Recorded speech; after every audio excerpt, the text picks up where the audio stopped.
За бүгдээрээ сайн байцгаана уу? Би ингээд хөдөө орон нутаг гадаад дотоод явахдаа бас их гоё тийм өөрийнхөө хэмжээнд зам зуур гэдэг тийм блог бас хийдэм аа. Тэгээд одоо бол хаврын дэргүүн сар маань бол гараад бас төрж өссөн нутаг руугаа өвөг дээдтэйгээ за мөн ахмадуудтайгаа бас очиж золгох бас нэг ажлууд байгаа. За мөн бас олон нийтийн найз нөхдүүдтэйгээ уулзалдах бас нэг хаврын сайхан шинэ сар эхэлсэн учраас нэг тийм ажлаар ингээд явж байгаамаа. За тэгээд энэ удаагийн манай одоо бүрэлдэхүүнд бол их сонирхолтой тийм их сайхан залуучууд явж байгаа. Тэдрээс та бүхэнд бас ингээд танилцуулъя. За миний хажууд бол шинжлэх ухааны чиглэлээр бол докторийн зэрэг хамгаалсан. За олон түмэнд бол Химер Чука гэдэг нэрээр алдаршсан. Химер группийг үүсгэн байгуулж, Химер телевизийг үүсгэн байгуулж цагтаа бас л маш олон энэ мэдээлэл технологи, хэвлэл мэдээллийн салбарт бол маш далаацтай ажиллаж чадсан. Одоо ч гэсэн салбартаа ингээд зүтгэж яваа. Бас ингээд төр олон нийтийн байгууллагууд сурсан мэдснээ ингээд хэрэгжүүлж явж байгаа. Тийм сайхан мэрэгчлээ. Тийм одоо Хөвсгөл аймгийн уугуул аль сум блээ таачаа. Төмөр аав ээж. Төмөр улгаас төрж өссөн. Төмөртөө ч юм байна, булгатаа ч юм байна. Тэр газараас оргилж гарч ирж. Одоо өсөж өндөөсөн доктор Батчилун гэдэг ах ба явж байна. За яг донтолт бол одоо Хөвсгөл нутгийн уугуул аль сум төрж өслөө манай ном. аймгийн шинэ өдөр сум. За манай ном хоёр том бол шинэ өдөр сумаас төрж өссөн. Тэгээ Хөвсгөлийн уугуул. За тэгээд одоогор бол маш олон жил боловсролын салбарт төрийн бус байгууллагууд олон нийтийн байгууллагуудыг бол оролцоог хангах тэр чиглэлээр бол бас олон жил өөхгүй ажиллаж яваа. Бас манай Хөвсгөлөөс ч нөө төрсэн хүмүүс ч тийм шодрог ёсыг нэхэх те олон нийтэд их тийм шодрог байдлыг нэмэгдүүлэх чиглэлээр бол өг үзэл бодлоо бас их сайхан товч тодорхой. Зүгээр хүмүүс бол яг нөө фэйсбүүкээр лайв хийгээл тэгэл энд ийм асуудал байна гэж орилдог хүмүүсийг л их шодрог ёсыг одоо дэмждэг тэр талын хүмүүс байна гэж ойлгодог. Гэтэл бол манай номон эрдэм бол боловсралтай, мэдлэгтэй, туршлагатай тэр бүх давуу талуудаа ашиглаад бол одоо энэ болохгүй байгаа, бүтэхгүй байгаа зөвлөдүүдийг бол шүүмжлэхийн оронд ажил хэрэгчээр засын өөрчлөе гэдэг тэр чиглэлээр бол маш их ажлууд хийж байгаа. За түүнийх нь одоо маш олон ажлуудыг өрнүүлсэн үр дүн төрөө явж байгаа. Одоогор бол Хөвсгөл аймгийн ардчилсан намд бол сонгогдож дид даргаар хүртэл ингээд дэвшиж ингээд ажиллаж байгаа. Тим залуу ингээд байна. За намайг бол одоо Утхан үлзий гэдэг бас шинэ миний блогийг анх удаа үзэж байгаа хүмүүст бол өөрийгөө товчхон танилцуулаад програм хангамжийн инженер мэргэжилтэй. За олон нийтийн бодлогын чиглэлээр магистрийн зэрэг хамгаалсан. Тэгээд төр хувийн хвшил олон нийтийн байгууллагад бол бас чамгүй олон жил ажилласан. Монгол брэнд гэдэг холбоог тэргүүлээд ингээд явдаг. Тим залуу байгаамаа. За тэгээд камерыг Чука хахад ингээд шилжүүлээ. Чука ах ерөнхийдөө одоо ингээд ийм блогийг хөтлөх, асуултуудыг асуух, тэгээд гоё оролцогчдыг яриулах тэр үргийг ингээд танд хүргье. За сайн байцгаана уу. Та бүхэндээ энэ өдрийн мэндийг хүргье. За тэгээд бид нар өнөөдөр нутгийн зүг хоёр дүүтэйгээ бол бэлгэн жилөө залж байна. За миний бол хамгийн гэгээлэг, хамгийн хүний амьдралын хамгийн сайхан мөч бол хүүхднаас байдаг. Хүүхднаас маань мөрөн голын ирэг дээр мөрөн гол дээрээ усанд одоо усны жарахаа шиг өслөө. За тэгээ мөрөндөө дунд сургуулиуд өгсөд политехникийн дээд сургууль гэж байсан. Политехникийн дээд сургуулийн холбооны инженери ангийг төгссөн. За тэгээ холбооны салбарт олон жил ажилласан. Говийн компани холбооныхаа чиглэлээр байгуулад за тэгээ шинжлэх ухааны технологийн их сургуулийнхаа бас удирдах захирлыг хүртэл хийж явсан. Одоо бол бас шинжлэх ухааны салбарт ажиллаж байна. За ингээ бид гурав нутгийнхаа зүг одоо манай Монголын үндэсний цагаан сарын шинийн 1-ний баяр өнгөрөөд 75 гаруй хонжээ саяхан 15-ны сар маань гарч мандж. За Монголын хөгжлийн төлөө бид энэ нутагтаа очсныг үзье. Бидний зүрх сэтгэлд бол дандаа нутаг маань уяатай явдаг. Бид нар тэр сайхан нутаг усандаа төрж өссөний хүчинд одоо тэр усныхаа уулынхаа тэр хямарт нь бид нар бол одоо сайхан эрдэнэ ном сурж өдөө зэрэгтэй гадаад дотоодын хүмүүстэй Та жоохон дээш нөргөр өгөх бол мөр зэрэгцэн ажиллаж юугийн дээш нэ. одоо энэ сайхан амьдралдаа явж байна. Тэгээд бид нар нутагтаа очиод өөрснийхөө чиглэлээр нутгаа яаж хөгжүүлэх тухай бас хүмүүстэй найзуудтайгаа уулзсан. Тийм нэг яриа хийхээр бас өргөгдсөн байгаа. Тэгээд тэр чиглэлээр шинжлэх ухааны салбарын хүмүүс байна. За бас юм гарааны бизнесүүдийг дэмждэг, жижиг дунд үйлдвэрлэл эрхлэгчдийг дэмждэг гэдээ маш олон төрлийн төлөөллүүд маань явж байгаа маа, тийм ээ. Тэгээд тэр ажиллаар. За тэгээд номон эрдэнэгээ бас ингээд танилцуулъя. Тэгээд одоо номон эрдэнэ төрөм бол манай тулд танилцууллаа. За тэгээд номон эрдэнэ бол Шведэд олон жил болсон, боловсролын салбарт олон жил ажилласан. За ер нь бол та бүхэн мэдж байгаа манай хөвсгөлийнхэн бол ер нь их шудраг талдаа штэ. Тэр одоо тэр цусандаа байдаг тэр хамгийн сүүлийн одоо тэмцэгч бол манай Чингинжөө, Шадрван Чингинжөө байгаа. Тийм учраас манайхан бол одоо нөгөө дутагдлын хажуугаар дуу өнгөрч чаддгүй тийм цустай хүмүүс ээ. Тэгээд одоо яг манай бас тэр хүмүүсийн нэг тод төлөөлөл болон сүүлийн үед гарч ирж байгаа залуу бол манай номон эрдэнэ байгаа. Тэгээ номон эрдэнэ бол одоо бас нутгийнхаа зүг явж байгаа. За номон эрдэнэ одоо өөрийнхөө сэтгэлдлийг За та бүхэндээ энэ сайхан өдрийн мэндийг хүргье. Миний хувьд бол Өвсгөл аймгийн Мөрөн сумын одоо иргэдээр төрж өссөн. За манай аав бол Өвсгөл аймгийн Шинэдэр сумын явгуул Монгол улсын ардын багш Нямжуу гэдэг багш байдаг. За миний ээж бол бас одоо математикийн багш мэрэгчлээ Гөрөвсөрөн гэдэг ийм одоо хоёр хүний хүүхэд болж төрж өсөөд за дунд сургуулаа мөн адил одоо Өвсгөл аймгийн Мөрөн суманда төгсөөд Монгол улсын их сургуульд хэлсэн ороод за улс төр судлаач нийгмийн ухааны багш мэрэгчлэр төгссөн. За сургуулаа төгсөөд хувийн болон улсын одоо ихтэй сургуулиудад бас тодорхой хугацаанд ажиллаад за мөн одоо дунд сургуульд бас тодорхой хугацаанд багшилж агаад гадагшаа явж амьдрах одоо ийм хүсэлтэй төлөвлөд Шведийн хаант улсад очиж 20 гаруй жил ажиллаж амьдэрсэн. За эх орондоо ирээд одоо 2 жил орчим болох гэж байна. За ирсэн цагаасаа хойш бол нийгмийн улс төрийн амьдралд бас нэлээд идэвхтэй оролцох ийм одоо шаардлага үүссэн гэж үзээд улс төрийн амьдралд за нийгмийн сайн сайхны төлөө иргэдийн нийтлэг эрхшийг хамгаалах чиглэлээр бол бас ажиллаж байна. За түрүүн хэлсэн үндсэн мэргэжил бол бас судлаач багш мэргэжилтэй. За Шведийн хаант улсад бол бас боловсролын салбарт нь нэлээдгүй олон жил ажилласан. За тэр чиглэлээрээ бол бас Шведийн хаант улсын хувьд бол бас одоо боловсролын яамнаас нь эрх авсны үндсэн дээр дунд сургуулиуд нь бас багшлах мөн одоо бусад нийгмийн ажлуудыг хийсэн. За тэр дундаа бол гадаадад олон жил одоо ажиллаж амьдарч байсны хувьд бол 2008 оноос хойш хилийн чандах монголчуудын чиглэлээр ажиллаад 2014 оноос 24 он хүртэл хилийн чандах монголчуудын зөвлөл гэдэг байгууллагыг үүсгэн байгуулахад оролцож за 9 жил орчим бол тэр байгууллагыг бас удирдахад голлох үүрэг оролттой явсан хүмүүсийн нэг байгаа. За тэгээд өнөөдөр бид нар бас нутгийн зүг хөлгийн жолоо залаад явж байна. Өвсгөл аймаг бол одоо улсын хэмжээнд хамгийн одоо олон хүн амтай за олон ясны одоо төлөөлөл болсон ийм аймаг. За тэр утгаараа бол бидэнд бол бас хөгжлийн олон боломжууд бий болно гэж боддог. За энэ чиглэлээр бол бид нар бас ингээд машин дотор явах ч байт юм уу? За өөр газар ямар нэг байдлаар уулзаж одоо тийм ээ уулзахтаа бол Өвсгөл аймгаа яаж хөгжүүлэх үү? Бид ямар онцлог дээр тулгуурлаж хөгжих үү гэдэг олон зүйлийг бол бас санал бодлоо солилцоод явдаг.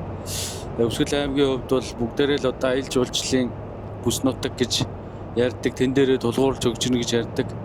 За гэхдээ бидэнд бол бас зөвхөн одоо аялал жуулчлалаар одоо бид нар асуудлыг харах уу, олон чиглэлд нь одоо хөгжүүлэх юм уу, эсвэл одоо бас тодорхой онцлог дээр нь тулгуурлаж хөгжих юм уу, сум болгон өөр өөрийн гэсэн газар нутгийн онцлог, хүн амын бүтцгээд олон одоо онцлог шин чанаруудтай байдаг. Тэгэхээр тэр шин чанарууд дээр нь тулгуурлаад хөгжих юм уу гэх мэтлээ одоо олон ярилцахаар шийдэхээр асуудлууд бол зөндөө байна. Тэгэхээр энэ чиглэлд бол бид нар одоо нутгаа гэсэн одоо эрхэм сэтгэлээр бол заавал одоо наама ивсэл тийм ээ улс төрийн өнгө аяс үзэл бодлороо талцаж хуваагдахгүйгээр асуудалд бол илүү бодиттой хандах ёстой гэж ойлгодог. За нөгөө талаасаа түрүү манай хоёр маань ярьж байна. Ер нь бол бас шудраг ёсны төлөө бол бас ажиллах ийм одоо шаардлага үүссэн. Ингээ болгоо юм тий. Тийм учраас бид нар бол яг энэ чиглэлд бол одоо хамтдаа тэмцэх, хамтдаа одоо тодорхой шийдэл гаргах ийм одоо шаардлага байна гэж үзэж байгаа. Тэгээд зам зуурын блог гэдэг нэртэй ийм блогт бас манай Утга улсын маань оролцуулж байгаад болох их таатай байна. Тэгээд яг хуу ер нь бол улс орнууд өөр өөр гэсэн өнгө аястай өөр өөр гэсэн онцлогоор хөгжиж ирсэн. Тэгээд миний хувьд бол Шведийн хаант улсад бол бас их олон жил амьдарсан хүний хувьд харахаар Швед улсууд бол цаг уурын онцлог, газар зүйн байрлал тэгээд бусад зүйлүүдээр бол Монголтой нэлээд төстэй. Тэгээд тэр дундаа манай Өвсгөл аймаг бол одоо Шведийн хаант улстай бол хүн амын бүтцийн хувьд бол бас төстэй юм чин чанарууд байдаг. Учраас зарим одоо хөгжлийн загваруудыг бол нутагшуулах юм боломж бол харагдж байгаа гэж үзэж байгаа. За гадаад харилцаа, гадаад хөрөнгө оруулалт гэдэг чиглэлээр бол манай Утга улсын бол бас нэлээдгүй ажиллаж байгаа. Тэр дундаа Америкийн нэгдсэн улстай бол бас Өвсгөл аймгийг хөгжүүлэх, холбох тал дээр бол бас олон боломжууд байна гэж ярьж байгаатай адилхан.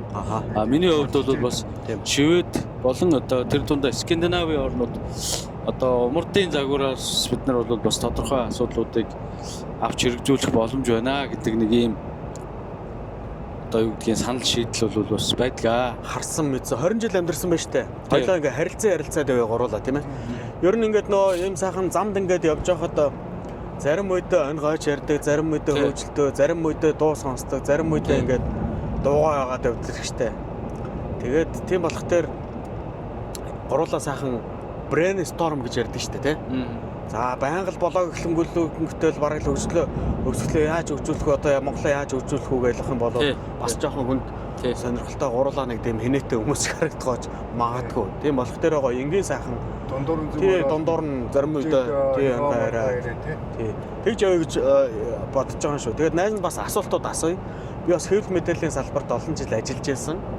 Бас Монгол улсын төрийн тэргүүний институцэд 7 жил бараг 8 жил ингээд яг хэвлэл мэдээлэл олон нийтэд харилцах чиглэлээр бол ажилласан. Тэгээд тэр чиглэлээр бас өөрийгөө хөгжүүлээгээд хоёр дахь мэргэжлээ сонгож олон нийтийн бодлогын чиглэлээр бол магистрийн зэрэгийг бол Тайванд бас ингэж хамгаалахдаа бол одоо ингээд Орос, Монгол, Хятад 3 улсын эдийн засгийн коридор Монголд очих өр нөлөө гэдэг сэдвээр бол хамгаалж байсан байхгүй юу?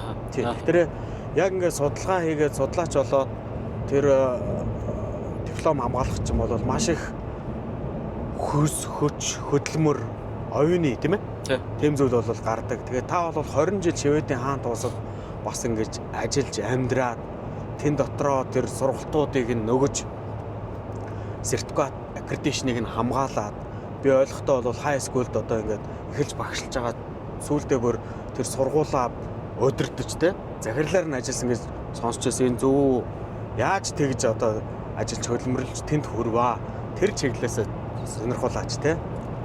За яг хөө ер нь бол яг хөө зүгээр удирдахжсэн байгууллага бол олон нийтийн чин чанартай байгууллага л та.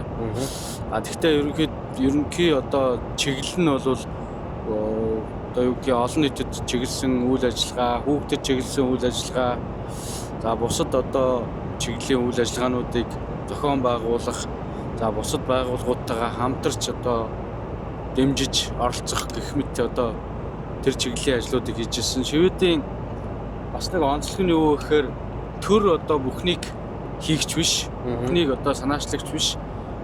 Төрийн бус байгууллага, олон нийтийн санаачлагын байгууллагууд бол яг тодорхой ажлуудыг хариуцаад За тэнд нь бол төр одоо тодорхой боломжтой дэмжлэгүүдийг олгоод ингээд одоо хамтран ажилладаг нэг ийм л схемтэй л дээ. Тэгээ бид нар ч гэсэн яг тэр чиглэл рүү явж байгааг гэж ойлгож байгаа.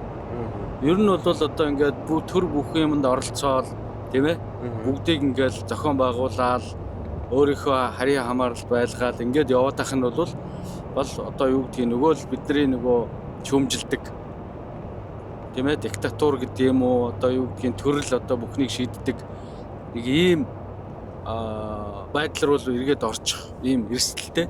Тэр үднээс бол Шведийн онцлог бол юу нөхөр төрийн бус байгууллагууд за тэгээд яг ийм тодорхой олон нийтийн санаачлагтай хүмүүст илүү боломжийг олгоод төр бол одоо бодлогын дэмжлэг үзүүлдэг ийм л одоо схемээр олон жил явж ирсэн. Цаашдаач тэгж явах байх гэж хардаг л да. За зөв.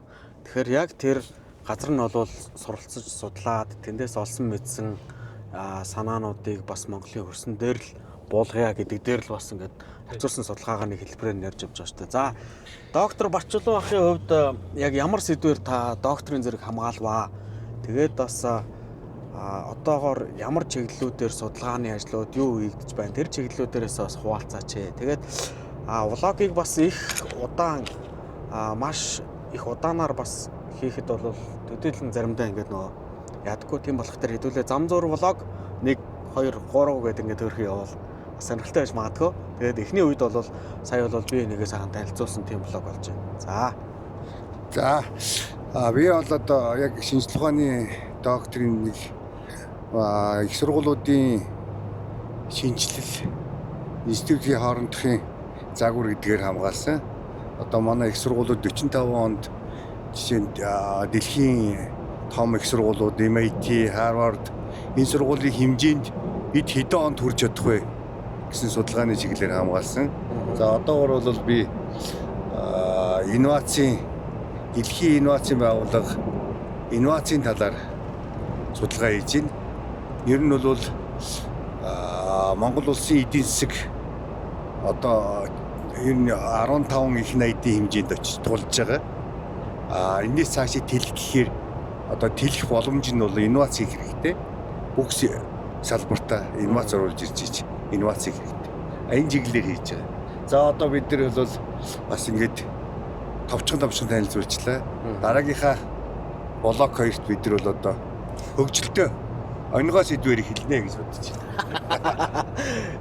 За ямар ч байсан Улаанбаатар хотоос гараад бид нар ерөнхийдөө эн чинь одоо Тархан орохын наатлах гэсэн үг шүү дээ, тий? 100 хараа юу? Баруун хараа юу? За баруун хараа дээр ингээд ирж байна.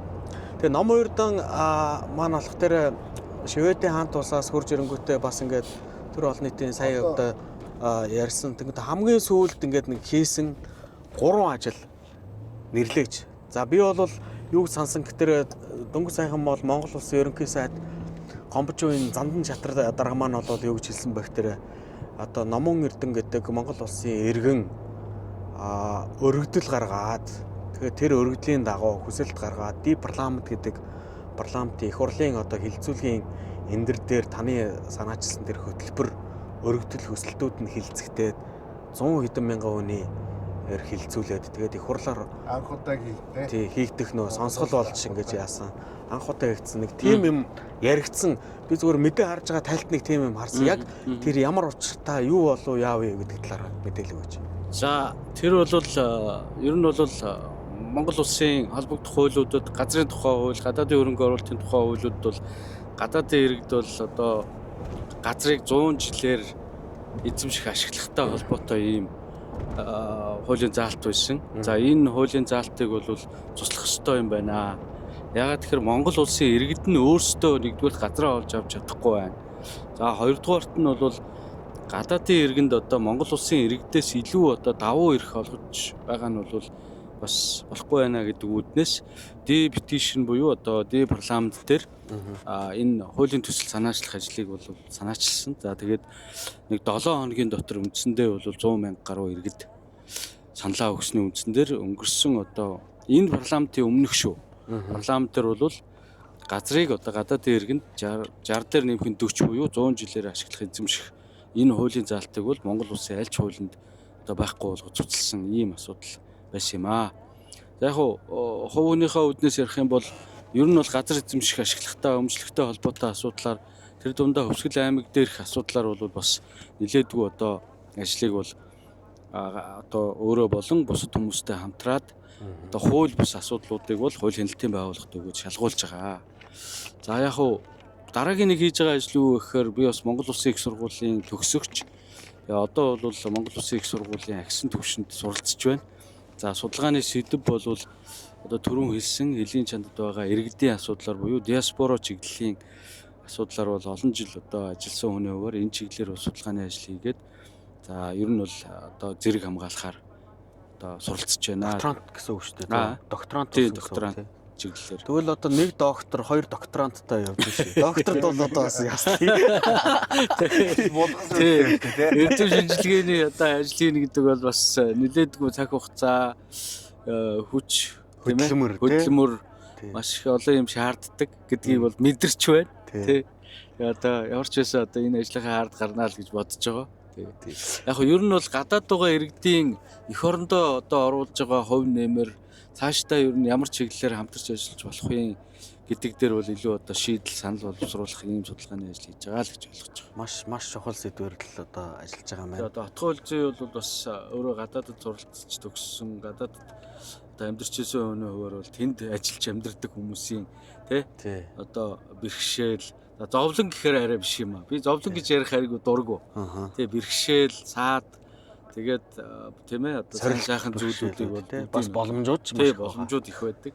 Тэгээ энэ зүйлүүдийг бид нар ярина яаж эх орн руугаа татах юм бэ? Элийн чанд ч одоо ер нь 250-60 мянга гаруй монголчууд байна гэж ярьж байгаа. Тэр улсуудынхаа одоо нөөц бололцоог бид нар яг эх орныхоо хөгжилд яаж авч ашиглах боломж байгаа юм бэ гэдэг ингээд тэр чиглэлийн одоо судалгаа хийж байгаа л гэж ойлгож байна. Тэгээд бидний хувьд бол бас хамтрах юмнууд бол зөндөө байгаа гэж харж байна шүү дээ. Хоёр дахь одоо хийсэн зүйл. Хөвсгөл дээр сая бол одоо Монгол улсын хэмжээнд бол газрыг 100 жилээр одоо ингээд өгөгдчихсэн хуулийн төсөл орж ирсэн. Тэр яг ер нь бол бид нар нэг л зүйлийг бодох ёстой гэж ойлгодгийг. Ер нь бол хөгжил бол юм дээр ирэх үү гэхээр хууль мөрдөж л бид нар хөгжил төрнөл гэж хардаг. Тийм учраас хууль бус одоо асуудал гэдэг юм уу. За тэр дундаа хууль бус томилгооч гэдэг юм уу. Ингээд их олон одоо хууль бус зүйлүүдтэй бид нар иргэн бүр өөрсдөө зөвхөн одоо хэн нэг хүн тэмцээд байна гэж харахгүйгээр хүн болгон өөрийнхөө одоо бодол санааг илэрхийлж тэрний төлөө явж иж л одоо асуудалд хүрнэ л гэж би хардыг. Тийм учраас одоо тэр чиглэлийн ажлууд дээр бол илүү анхаарал явж байна. За яг хуу 3 зүйл гэдгээд ярьсан учраас яг хуу одоо 3 дахь нь болох гэж байна. Сая мөрөнгөний яг өнгөрсөн хугацаанд хийсэн ажил гэвэл хөвсгөл боловсрал гэдэг бас нэг төсөл эхлүүлээд төвсгөлийнхаа боловсролын салбарт бол бас тодорхой хэмжээний хөрөнгө оруулалтыг өөрөө болон бусад хүмүүсийн хамтаар хийгээд явж байгаа. Тэр маань бол бас тодорхой шалтгааны улмаас бас төр зогссон байгаа. Гэхдээ ер нь бол цаашаа хөгжүүлээд явна л гэсэн бодолтой байна да. За сайн байна. За тэгээд зам зур блог бол ингээд блогийн нэгдэх дугаар маань энэ хүрээд за доктор Батчулуун гээд Хямар Чоко гэдэг одоо нэртэй докторыг танилцууллаа. За докторант яг доктор болж амжаагүй учраас чи өтөр бол яг агсан төвшний агсан төвшний хоёр зэрэгтэй явж байгаа нэг доктор байна. Тэгээд бас номон эрдэм маань бол бас Шведийн хаант улсад ажиллаж амьдраад олон жил ингээд сая танилцуулга хийжлээ. За миний хувьд бол зочин судлаач гэдэг шиг ямарсан нөө ингээд өөрийгөө бас жижигэн танилцуулаад ингээд зам зур гуруула очих зам хол байна. Гэхдээ ярих зүйл бол маш их байна. Тэгээд ингээд блог нэгийг энэ хүрээд өндөрлөө. Тэгээ блог 2 дээр бол ерөнхийдөө яг хүн тус бүрээс хүүхэд нас яаж эхлэв. Тэгээд ямар одоо зөвлөдүүдийг хийж бүтээв бас сонио гэдэг чиглэлүүдээр бас гоё ярилцэл та. Энд чинь ямар нэг эперийн цаг дууслаа мөнгө төлөөрөө та одоо болоорой гэж байгаа шүү. Тийм үстэй. Дараагийн сэдв бол угаасаа бүтээн сэнэ гэдэг сэдв. За тэгээд яаж бүтээн сэнээс ингээд дараагийн сэдвээс ингээд юу сөнөх гэдэг байгаа ч гэдэг юм уу тий. Сөнөөсөн байгаа шүү дээ зарим нь бол тий. За тэр чиглэлээр яриа. За бидний яг энд явж байхад бол одоо нефт маань бол одоо ингээд ачигтаад транс ойл энэ Сибирээс орж иж байгаа юм шүү дээ. Оросоос орж иж байгаа транзит төвөр явж гин гэсэн үг. Энэ бол манай цагаан уул уурхаан бүтээгдэхүүнүүд ингээд эцсийн бүтээгдэхүүн болоод явж шүү те. Эрдэнтээс яв гэсэн үг. Тэгээд энэ нефтгөө бол бид нар бол бас өндөр байдалтай байгаа. Тэгээд энэ чиглэлээр ч гэсэн докторийн судалгааг бас ярилцсанаа.